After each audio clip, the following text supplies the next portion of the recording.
إن الحمد لله نحمده ونستعينه ونستغفره ونعوذ بالله تعالى من شرور أنفسنا ومن سيئات أعمالنا. من يهده الله فلا مضل له ومن يضلل فلا هادي له، وأشهد أن لا إله إلا الله وحده لا شريك له، وأشهد أن محمدًا عبده ورسوله. يا أيها الذين آمنوا اتقوا الله حق تقاته ولا تموتن إلا وأنتم مسلمون. يا أيها الناس اتقوا ربكم الذي خلقكم من نفس واحدة وخلق منها زوجها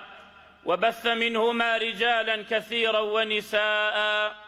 واتقوا الله الذي تساءلون به والأرحام إن الله كان عليكم رقيبا. يا أيها الذين آمنوا اتقوا الله وقولوا قولا سديدا يصلح لكم أعمالكم ويغفر لكم ذنوبكم، ومن يطع الله ورسوله فقد فاز فوزا عظيما.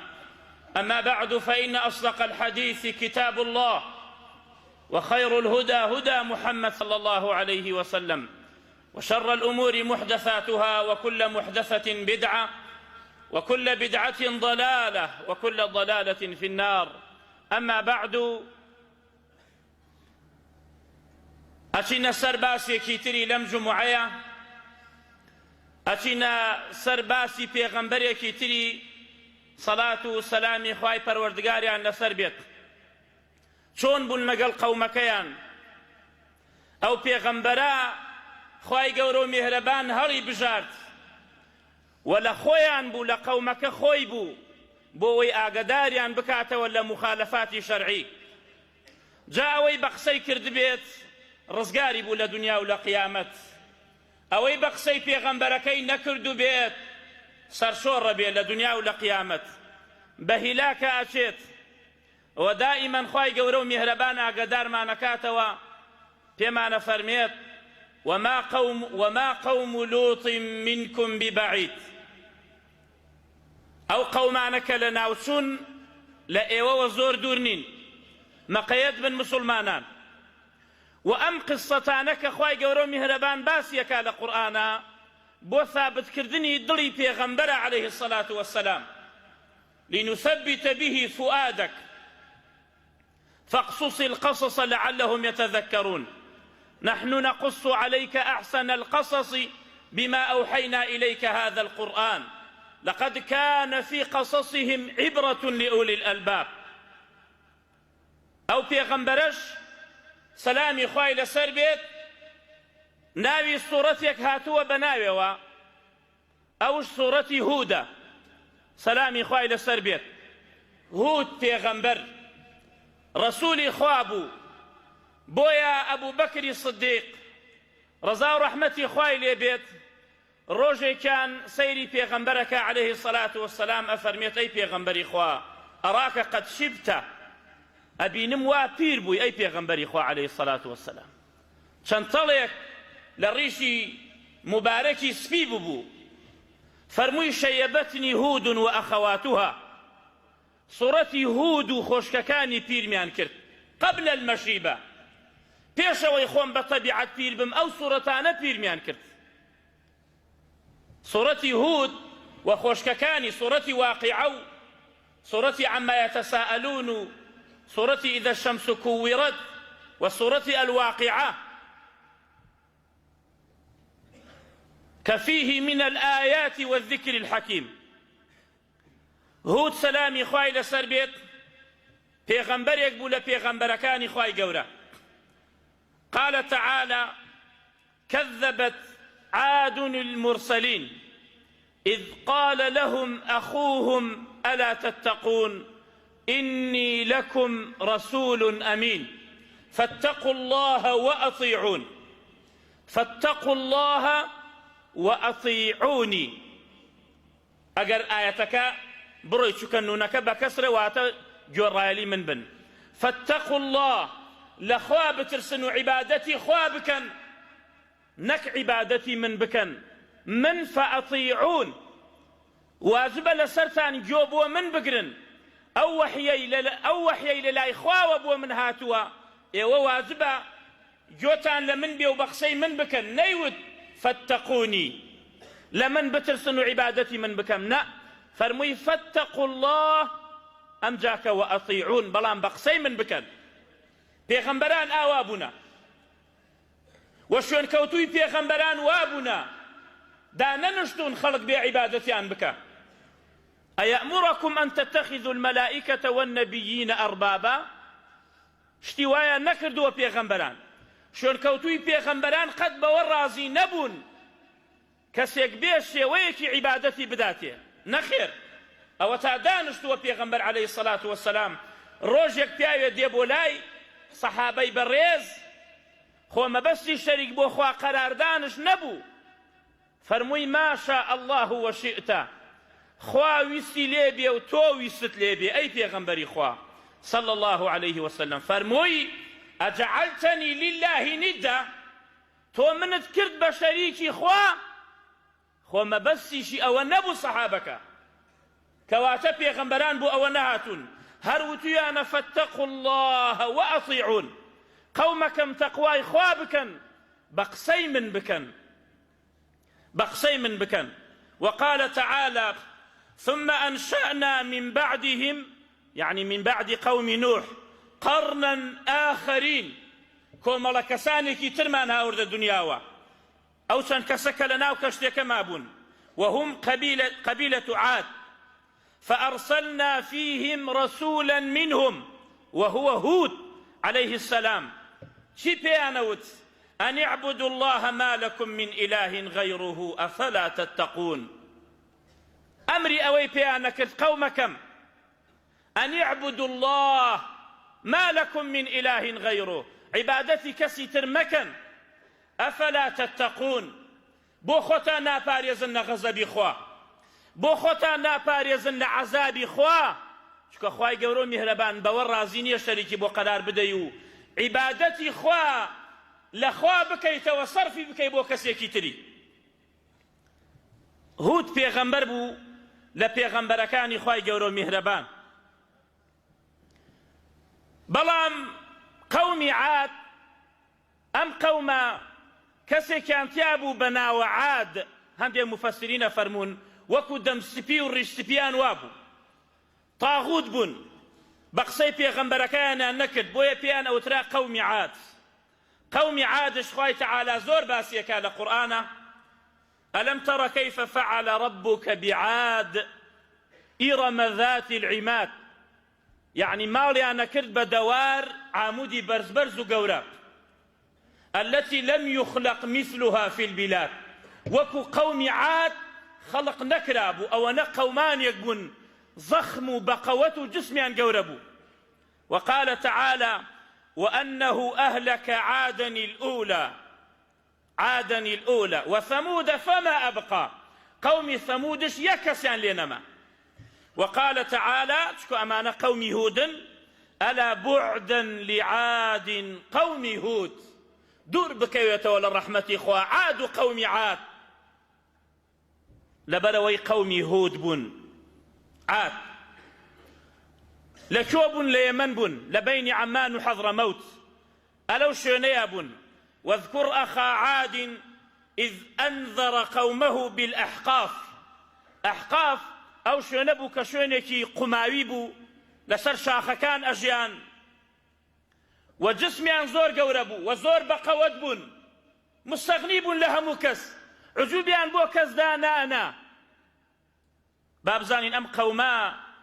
حاليان شون بو لقل بيغمبركيانا. واذكروا إذ جعلكم خلفاء من بعد قوم نوح وزادكم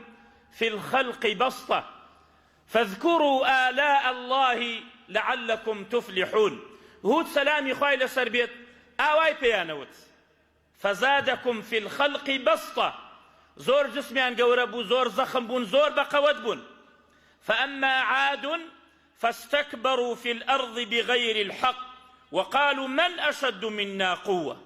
كي هي لإيمة بقوة تربية كس نبو لوان بقوة تر، زور بقوة بون، خواهي قورو مهربان أو توانايي دابو بيان. بلام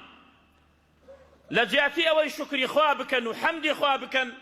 بقصي في غنبركايا نأكد وبنايا أكد بناي زور قوري زخم يعني أكد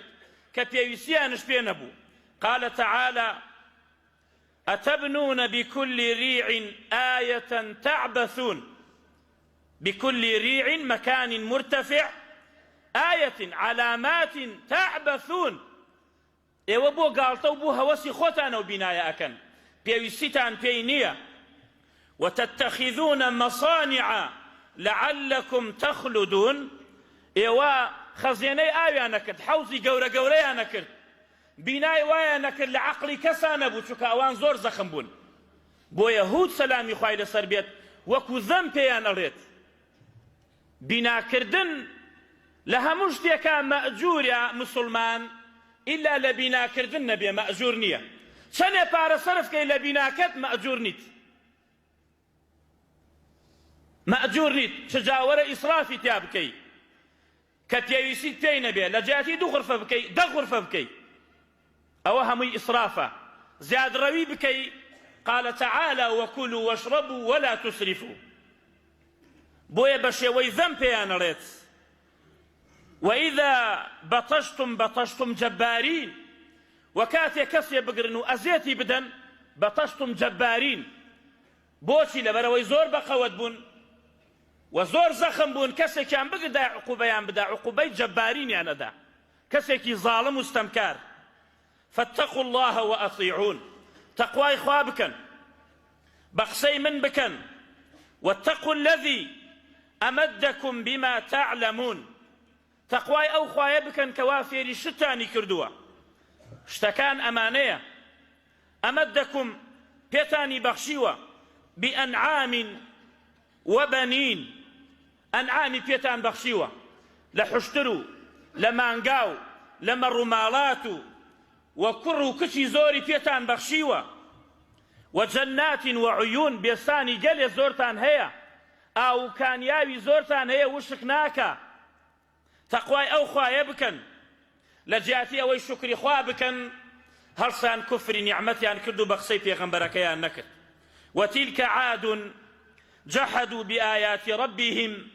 وعصوا رسله إنكاري آية خوايان كد واتا إنكاري نعمتي خوايان كد وبخصي في غنبركيا النكر كهود والسلام خواي لسربيت واتبعوا أمر كل جبار عنيد دواي هوا وآرزوي خويان كوتن بل وكان من عظيم إثم قوم عاد أنهم كانوا أول من عبد الأصنام بعد الطوفان لدواي طوفان كي نوح يكم كس همسا بتبرستي داناوا قوم عاد بن خريكي بتبرستي بن وإلى عاد أخاهم هودا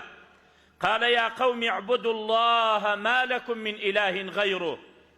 أفلا تتقون وإلى عاد أخاهم هودا قال يا قوم اعبدوا الله ما لكم من إله غيره إن أنتم إلا مفترون إيوة افتراءكن إيوة تقوى إخوابوناكن بو عبادتي إخوة صرفكن لكسيكي تري لبتيك بيت لشخصيك بيت لبرويك بيت لقبريك بيت لداريك بيت أفلا تتقون بو تقوى إخواناكن بو افتراءكن بدين إخواوة اعبدوا الله ما لكم من إله غيره صرف عبادة كانتان بكن بو أو خوايك تاكو تنهايا كشريكي نية بلام بو أسلوب جوانا لقل قومكي بانقوازي قومكي يكرت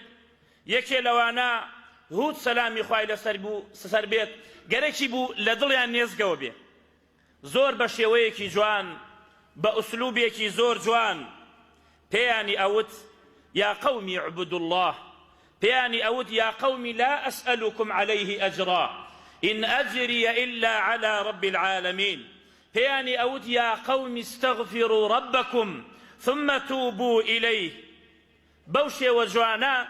هود سلامي خوايل سربيت بالرحمانا بانقوازي قومكيكا بويا بيغمبران سلامي خوايان لسربيت لهمو كز بالرحمترن لدايكو باوك بو تو بالرحمترن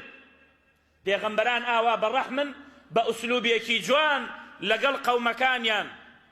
يا قوم اعبدوا الله يا قوم لا أسألكم عليه أجرا يا قوم استغفروا ربكم بوشي وبو أسلوب جوانا دوهم شاك أيانزاني كأما پێغەمبەری خوایە و داوای ئەجر و پاداشتیان لێ ناکە بۆیە هەر کەسێ داوای ئەجر و پاداشتی نەکرد لە داوەکەیدا ئەوە بزانە ڕازگۆیە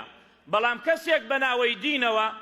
پارەی خوارد و پارەی پەیا کرد بە ناو دینەوە ئەوە بزانن ڕاست ناکا و خوای گەورە و میهرەبان زەلیلی ئەکا كذبت عاد المرسلين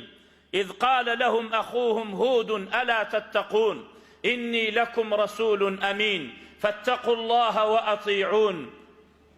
ولا أسألكم عليه أجرا إن أجري إلا على رب العالمين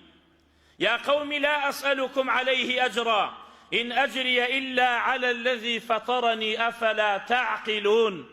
داوي أجر پاداش لإيوة ناكم أي قومكم أو خواييكم مني كردوا بپیغمبر كأو أمانتي داوة من بيجين بإيوة چاوەڕێی ئەجر و پاداش لە لای ئەوەکەم هیچ ئەجر و پاداشتم لە ئێوە ناوێ خاڵێکی تر ودائما يذكرهم بنعم الله عليهم ليشكروه بعبادته وحده نعمتكاني خواي گەورە و میهرەبانی ئەخستە فکر قەومەکەی ئەی قەومەکەم خواي گەورە و میهرەبان ئەوەی داپێتان چاکەکارن لەگەڵتانە عیبادەتی خوا بکەن بەتەنها بۆ ئەوەی جوابی بدەنەوە بۆیە لە ڕۆژی قیامەتە پێغەمبەری وا دێت یەک کەس لەگەڵیان نییە یەک کەسێک لەگەڵیان نییە تەقتەنیا خۆیەتی یەک کەس ئیمانی پێ نەهاوردووە ئەمە والعیاذ بالله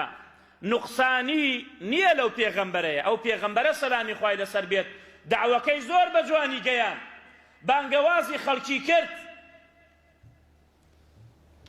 بەلا تەبلیغی کرد بە شێوەیەکی جوان بەڵام خەڵکی ئیمان نایێنێت ئەوە لە دەسەڵاتی ئەوان نییە و لە ڕۆژی قیامەتە خوای گەورە و میهرەبان محاسەبەی ئەو پێغەمبەرەش ناکات بڵێ ئەی پێغەمبەر بۆ دوو کەست لەگەڵە بۆ کەسێکت لەگەڵە بۆ کەست لەگەڵ نییە بۆیە هەوڵی ئەوە بدەین ئەوەی شەرعیە ئەوەی ڕەزامەندی خوای گەورە و میهرەبانی تێدایە ئەوە بە خەڵکی بڵێن کێ بە قسەتەکا بە قسەت ناکا تۆ بیدە بای گوێچیا و بۆی لە قیامەت عوزری نەمێنێت نەک بەکاری ناشەرعی بڵێ کاکە با خەڵک خڕەو بکەین بۆیە ئەبینی هەموو پێغەمبەران هاتون بۆ ئەم دەعوە مبارەکە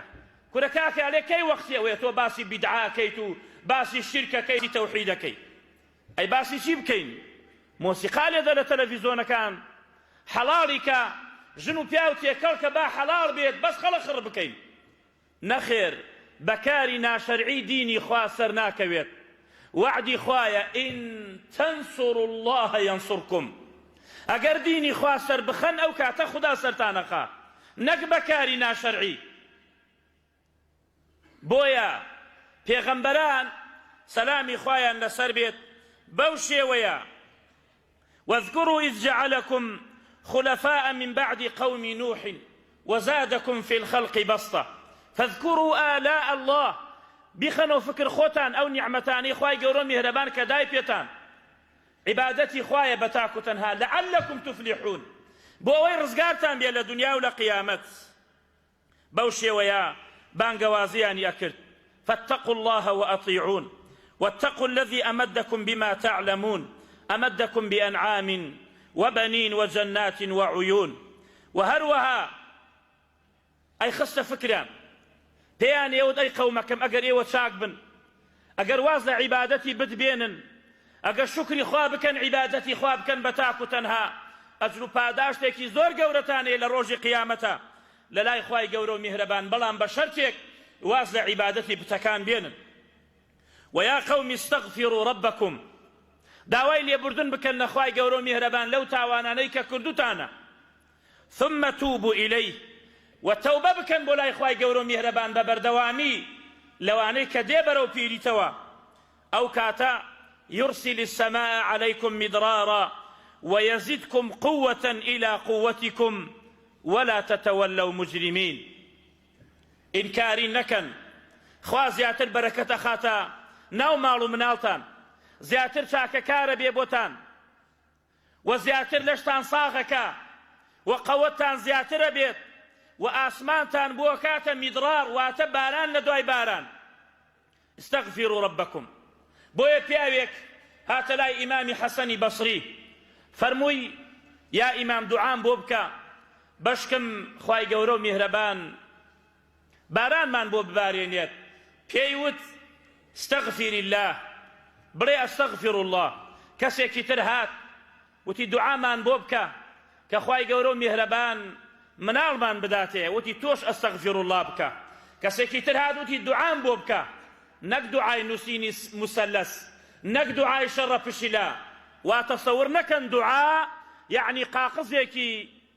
باكتي جگارا شرف الشليتها بكريت أولا دينا اشتوانية كسواي نكردوا باور بوشتانا مكن باري خوتان مدنا أو كسانا دعاي خير كسيك زندو بيت حاضر بيت بزاني كسيكي تشاك أهل إيمانا درست داوي دعاي خيري ليبكي نك استاكا فيري أوش بنا انساخكن رسمي جدول ضربيكو رسمي داميكي تابكنو ناوي جنيكان باس بكنو كس نازانه چي نسراوه والله ناوي خوي آوا بنسي رنگ ليتو ربيت قلقلش لنا وراسا نسي بسم الله الرحمن الرحيم بوي نلين يكجاري أما ناو خواي تانية بوي إهاني ناوي خوابك أو الدين نية أو الدين داريتي نية دعاء بوبك إمامي حسن دعاء خير كخواي قورو مهنن بعد بمان كات جنتوا فرموي أستغفر الله بك داوي لي بردون بك لخوا وتيان يا إمام شوار كساد هر داوي اشتيكان كرت هر يكي داوي اشتيكي كرت تو هروتت أستغفر الله بك وتبري من لخوا مقصناكم خواي قورو مهربان فرميت فقلت استغفروا ربكم إنه كان غفارا أجر أستغفر الله تانكر يرسل السماء عليكم مدرارا بارانا بارين يبوتو ويمددكم بأموال ما لداتتوش وبنين من رشداتتو ويجعل لكم جنات توشكات جنتوا ويجعل لكم أنهارا بهوي أستغفر الله بهوي خوتوا توبة كردني خوتو داوي لي بردن لخواي قورو مهربان بويا قداري أو مسألة نبن كسيك نخوش كوت كسيك توشي اشتكات خصوصا لجنكان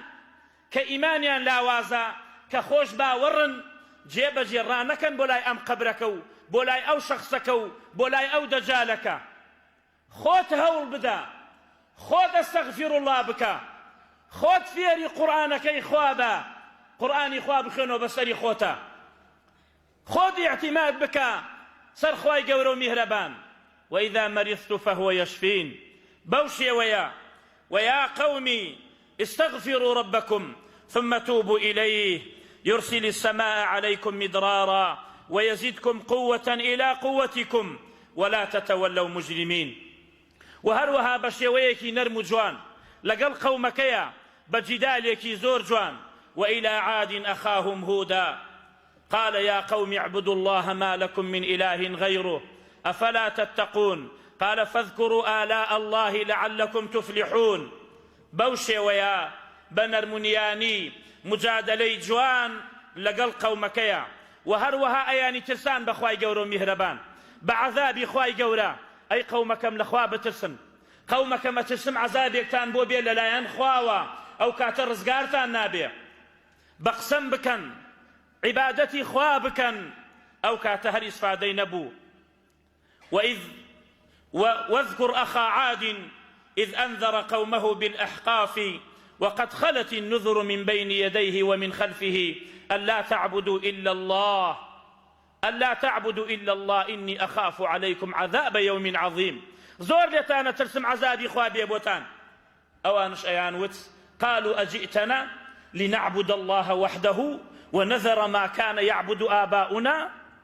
توبوا أوهاتوا عبادتي خوابكين بتاكو تنها وازلو عبادتي دارو بردان بيني كباو بابيران من فرسيوتي تنصالا قالوا أجئتنا لنعبد الله وحده ونذر ما كان يعبد آباؤنا فأتنا بما تعدنا إن كنت من الصادقين دەکوا ئەو عەزابەوە تۆ لێمانە ترسی بابێ بۆمان ئەگەر تۆ ڕاستەکەی ئەگەر تۆ ڕاستگۆی فأتنا بما تعيدنا إن كنت من الصادقين بەو شێوەیە وەڵامی هودیان ئەداوە سەلامی خوای لەسەر بێت بابزانین قەومی عاد خوای گەورە و میهرەبان چی بەسەریان هاورد داواکەین لە خوای گەورە و میهرەبان کە بمان پارێزێت لە عەذابی خۆی.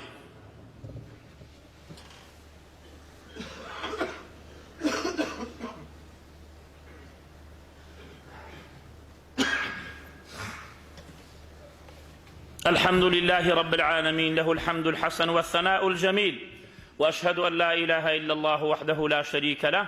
يقول الحق وهو يهدي السبيل وأشهد أن محمدا عبده ورسوله صلى الله عليه وعلى آله وصحبه أجمعين. هود سلامي خوای لەسەر بێت بە هەموو ئوسلوبێکی جوان و شەرعی بانگەوازی قەومەکەی کرد بۆ لای خوای گەورە و میهرەبان، نەک بە ئوسلوبی ناشەرعی وتمان،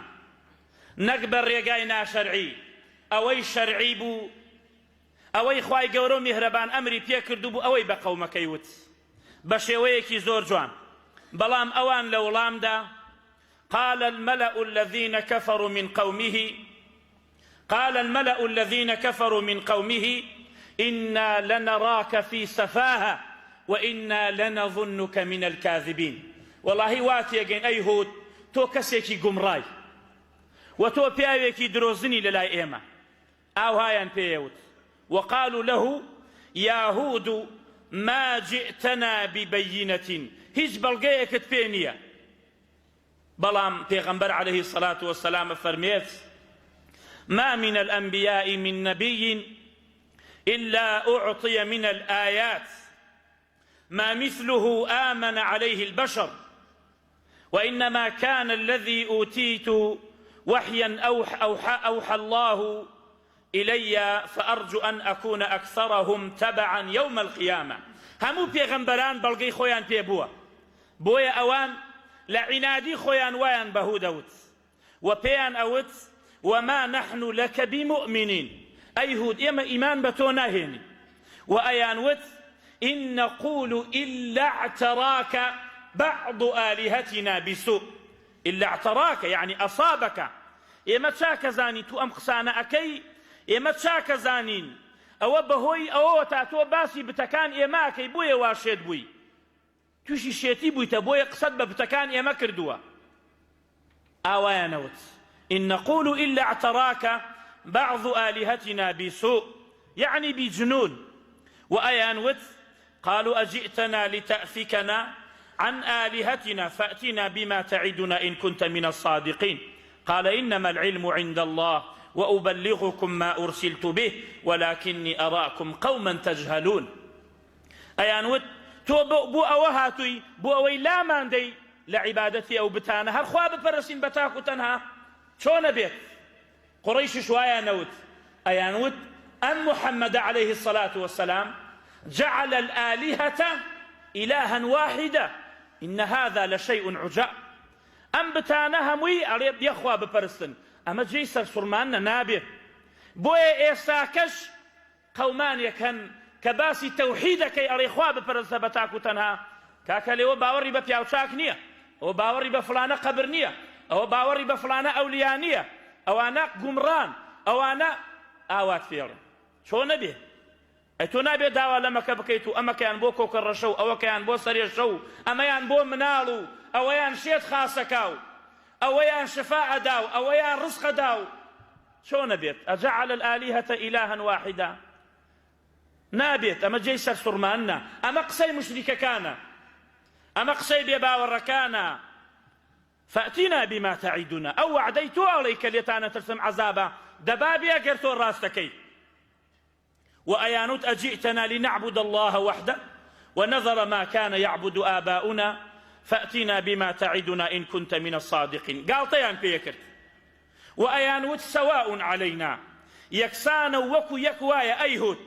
أو عظت أم لم تكن من الواعظين. آموشگاری من بكي وآموشگاری من نكي وكو يكوايا هيج إسفادينيا تواو جو قردني حق قفل يا ناوة باني وقردو يانا بۆیە کەسی وا هەیە نایەوێت گوێت لێ بگرێ یەک ئایەتێ بڵێ بۆ لەبەرەوەی قاپی حەقی لە خۆی داگردووە چی کردووە بەلەوسا هەروایە ئەوە کارێکی زۆر خراپە ئەفەلا یەتەدەبەرون القورئان ئەم على قلوب أقفالها بل على قلوب أقفالها خوای گەورە میهرەبان بەو ڕەحمە زۆرەی خۆی پێغەمبەرێکی بەڕێزی بۆیان ئەنار زۆر بەڕەحم و لەسەرخۆ بەو قەومە ئەوان لەبان ئەوە گاڵتەیان نەکرد و هیدایەتیان وەرناگرت سبحان الله هدايتيان ورناقر قالوا سواء علينا أوعظت أم لم تكن من الواعظين وكو يكوى للائم أيهود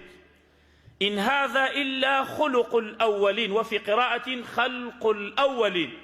أما يتو باسيكي أفساني قديمة كاك أما بو إيما باسمك وما نحن بمعذبين إيما عذاب ناذرين وازمان ليبيرا فوقع العذاب استفادين بو زور هولي دا لقليان استفادين بو لدواي أوهود بياني ود إني أشهد الله واشهد أني بريء مما تشركون خوا بشاهد به إيوه بشاهد بن كمن بريم لوي كاي كان بشريك بو خوا من دونه لغير خوا حد شتيك بيت پیغمبر بي ملائكة بي حد شتيك بي لغير خوا عبادتي بو كان من لو بريم فكيدوني جميعا همتان أمرتان كو بكن ثم لا تنظرون وخريكي فيلي خوتان بن بو أوي من لنا وبرن منتان نبي چيا كان بكن هيد شاور ريمكن لكستان ناترسم هر خوي تقتنيا بقومك يود لبروي إني توكلت على الله ربي وربكم ما من دابة هيش كسيك نيا هيش روح لبريك نيا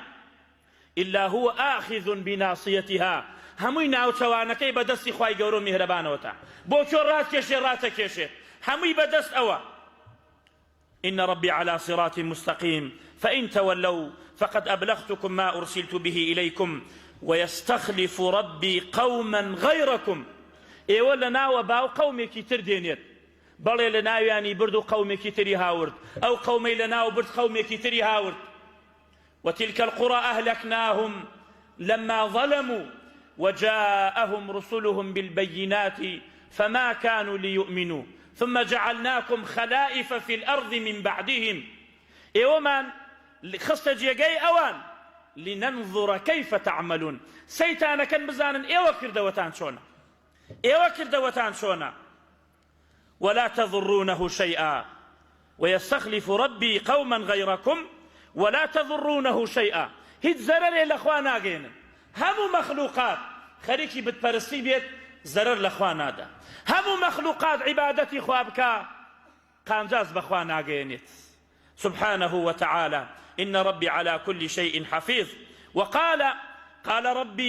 ربي انصرني بما كذبون خوايا سرم بخا بويك وقومكم من ينخص دروا خواي قورو مهربان جوابي داوا همو پیغمبران يك دعايا كان هبو دعاء كيان قبول قال رب انصرني بما كذبون قال عما قليل ليصبحن نادمين يكتوزي شاوريب كهود بمديكي زور كم أبيني همويان پشيمان بنو لدواي أوا بلان پشيماني داد نادا بلان پیغمبري إسلام محمد عليه الصلاة والسلام فرمي من دعاكم هل قردوا دعام نكر لقومكم هلم قردوا شفاعت بو شفاعت كردن روج قيامت بر أمتكم أكويت من مات من أمتي لا يشرك بالله شيئا بلام شريكي بو أخوة قرار ندابت دعاكي من شفاعت بو أمتكم لروج قيامت بو كسانيك شريكيان بو أخوة قرار ندابت نشركي أكبر نشركي أصغر بو يتشني وردكار بيت لا باسكردني الشرك وتيقيشتن لشرك يشتانا كما بوي بر شفاعتي أو بكوي للروج قيامته وأتبعوا في هذه الدنيا لعنة ويوم القيامة ألا إن عادا كفروا ربهم ألا بعدا لعاد قوم هود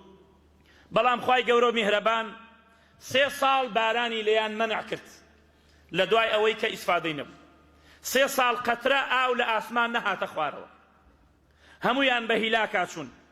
أمجاك أتشون بولاي أتشون نيونر يعني نات خلق أنا نات بو كعبة لەوێ بچن دوعا بکەن خۆیان لەوێ دوعایان نەکرد ئەپاڕانەوە خوایە باران خۆ ئەیانزانی خوایەکەی لە ئاسمانە کە بارانیان بۆ ئەبارێنیە بەڵام عیبادەتی غەیری خوایان نەشەکرد کەس نەبووە بڵێ خوا نییە یا دوو خوا هەیە ئاوا تێ نەگەن قەت کەس وای نەوتووە هەموویان زانیانە خوایەکەیە خالقا ئەبوو جەهل کە ڕازقا کە ئەیمرێنێ کە ئەیژێنێ هەموویان واللهی ڕەنگە هەندێ جار لە هەندێ مسلمان عەقیدەیان باشتر بێت لە ڕوبوبیە چونکە کاتێ سواری بەلەمەکە ئەبوون لە ناو بەحرەکە مەوجی بەحرە هاترسناکە ئەیانوت بەس هاوار بکەنە خوا بەس بڵێن الله يا الله فإذا ركبوا في الفلك دعوا الله مخلصين له الدين بەڵام ئێمە لە کاتی سەغڵەتیە هاوارەکەینە ئەمەکە و ئەوەکە هاوارەکەینە دار و بەرد و شەخص و قەبر و مەحاجەرە و شت بۆیە لە دوای 3 ساڵەکە هەورێکیان بۆ هات بەڵام هود زانی ئەوە عەذابەکەی خوای گەورە و میهرەبان چەند کۆمەڵە هەورێک هات هەورێکی سوور بوو هەورێکی ڕەش بوو هەورێکی تری سپی بوو وتیان ئەو هەورە ڕەشە خوای ئەو هەورە ڕەشەمان بۆ بێت هەورە ڕەشەکە هات بەرەو پیریان و هەمویان خڕبوون لە ناو دۆڵەکە و ئەلەوێدا فلما رأوه عارضا مستقبل أوديتهم بینیان وا بەرەو ڕووی دۆڵەکانیان دێت قالوا هذا عارض ممطرنا وتیان ئەمەیە کە ئاوەکەی زۆر تایە ڕەشە هود پێیانی فەرموو بل هو ما استعجلتم به ئەوەیە کە ئەتانوت فأتینا بما تعیدنا إن كنت من الصادقين کۆ عەذابەکەت ئەگەر تۆ ڕاستەکەی ئەوە عەذابەکەی تایە بل هو ما استعجلتم به ريح فيها عذاب أليم تدمر كل شيء بأمر ربها فأصبحوا لا يرى إلا مساكنهم كذلك نجزي القوم المجرمين وهروها آوها لو قومانا أكين كالظلم كانوا كعبادة غير خوا كانوا بقصي بيغمبر كان يناك هميان خربون هورك جاري بايكي سردي هاورد بايكي زور سرد وفي عاد إذ أرسلنا عليهم الريح العقيم ما تذر من شيء أتت عليه إلا جعلته كالرميم أو هورو هوا وبارانا بدا لهشتك عقيم يكد عقيم يعني اترنا برقري نحر تواوى بيته همو إيران كد خواهي قورو مهربان وأما عاد فأهلكوا بريح صرصر عاتية زور هوايكي سر سخرها عليهم 7 ليال و8 أيام حسومة حوت شو 8 روج أو باسرد لياني دا فترى القوم فيها صرعى كأنهم أعجاز نخل خاوية واتزاني دار خرماية وسركي براوتوا بوي أو هوايا دايليان يقدنجيك هات بردياني بو آسمان ليو هات نخوالو لسر مل همويان ايان دال زوي مليان بيو نأما ببيسر إلا شوني خانيا كان يان ديار بو يكز ديار نما خواهي قورو مهربان او هاي ليان كرت بل هو ما استعجلتم به أمجاك بارانك غضب دايليان همويان إيران كرت إنا أرسلنا عليهم ريحا صرصرا في يوم نحس مستمر تنزع الناس كأنهم أعجاز نخل منقعر فكيف كان عذابي ونذر ولما جاء أمرنا خوي تعالى فرميت ولما جاء أمرنا نجينا هودا والذين آمنوا معه برحمة منا كاتي عذابي خواهات هود من رزقار كردو أويش إيماني بهود هاورد رزقار من كرد ونجيناهم من عذاب غليظ بويا پیغمبر عليه الصلاة والسلام فرموي ليس أحد ينجيه عمله قالوا ولا أنت يا رسول الله صلى الله عليه وسلم قال ولا أنا إلا أن يتغمدني الله برحمة منه وفضله ونجينا فلما جاء أمرنا نجينا هودا والذين آمنوا معه برحمة منا برحمة إخوة هود أوانيك إيمانيان فيها ورد رزقاريان بو وهيش كسيك رزقاري نابي لعذابي إخوة بكر دوي خوي وتیان تۆشەی پێغەمبەری خوا فەرمووی منش ڕزگارم نابێت بە عەمەلی خۆم ئیلا مەگەر خوای گەورە و میهرەبان غەرقم بکا لە ڕەحمەتە هەمومان غەرق بکا لە ڕەحمەتە بەڵام دەرز و عیبرەتی ئەم قەومە و ئەو پێغەمبەرە بتوانین لە وتارێکی ترا باسی بکەین ئەوە قەومی ئەوە حاڵی ئەو کەسانەی کە ئیمان ناهێنن بەخوا کە ئیمان نایەنن بە پێغەمبەران جا ئەگەر لە دنیا شوایان لێنە یاخۆ لە قیامەتە شوێنیان جەهەنمە و تایاشان نامرن ئیسراحەتی تیا ناکەن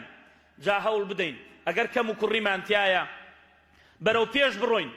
شتێکمان نەزانیەوە لە تەوحید بەرەو پێش بڕۆین شتێکمان ئەنجام داوە لە شەریک بۆ خوا قەراردان تەوبە بکەین و ئەستەغفیرڵڵاه بکەین و داواکەین لە خوای گەورە میهرەبان بەعەدلی خۆی محکەمەمان نەکا لە ڕۆژی قیامەت بە فەضڵ و ڕەحمی خۆی محکەمەمان بکە خوای گەورە و میهرەبان لە گوناهەکانمان خۆش بێت خوای گەورە و میهرەبان لەو کەسانە بین کە ئەمان کەیتە بەر شەفاعەتی پێغەمبەر عەلەیهی سەڵات وەسەلام یا ڕەبی خودایە ئومەتەکەمان سەلامەت بکەیت خوایە ئەوانەی ئیماندارن و تاعەتی تۆەکەی یارمەتیان بدەی زیاتر خوایە ئەوانەی سەریان لێ شێواوە و گومڕان خوایە هیدایەتیان بدەی یا ڕەبی خودایە هیدایەتیان بدەی خوایە وڵاتەکەمان بپارێزی لەگەڵ وڵاتی هەموو مسلمانانە یا ڕەب العالەمین خوایە دەستی فیتنە و ئاشوب و ئاژاوە لە ناو وڵاتەکەمانە هەڵگری و لە ناو هەموو وڵاتێکی مسلمانە یا ڕەب العالەمین خوایە خۆشی و برایەتی زیاتر لە ناومانە بتە و بکەی ڕەحم لە دایک و باوکانمان بکەی ئاخرمان خێر بکەی برحمي خذ رحم ليبكي آمين والحمد لله رب العالمين سبحان ربك رب العزة عما يصفون وسلام على المرسلين والحمد لله رب العالمين قوموا إلى صلاتكم يرحمكم